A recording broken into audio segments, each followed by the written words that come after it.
22 अप्रैल 2025 भारत के अलग अलग प्रांत के लोग जम्मू कश्मीर घूमने आते हैं, जिसमें कपल्स और फैमिली शामिल थी। परंतु अचानक उन पे आतंकी हमला होता है और केवल हिंदू होने के कारण ही उन्हें मार दिया जाता है।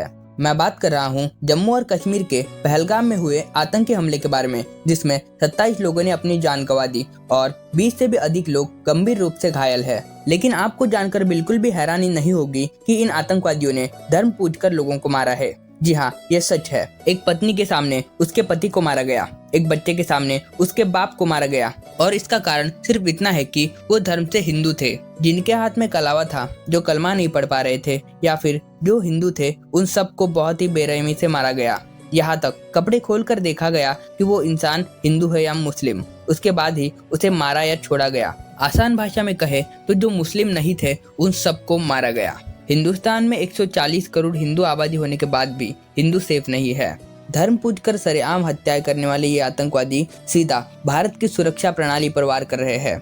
26/11 का आतंकी हमला हो, पुलवामा हमला हो, उरी हमला हो या फिर अमरनाथ यात्रा में किए जाने वाले आतंकी हमले हो, हर बार सरकार केवल इनकी निंदा करता है और केवल खेद व्यक्त करता है। परंतु ऐसा कब तक चलेगा? कब तक इन जिहादियों के इस आतंकवाद को सहा जाएगा?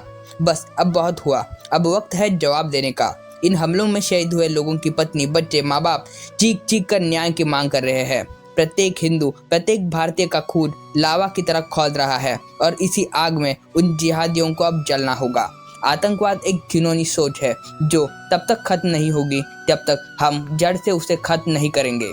अब वक्त है आतंकवाद को जड़ से खत्म करने का, चाहे वो कोई इंसान हो, देश हो, मजहब हो या फिर कोई सोच।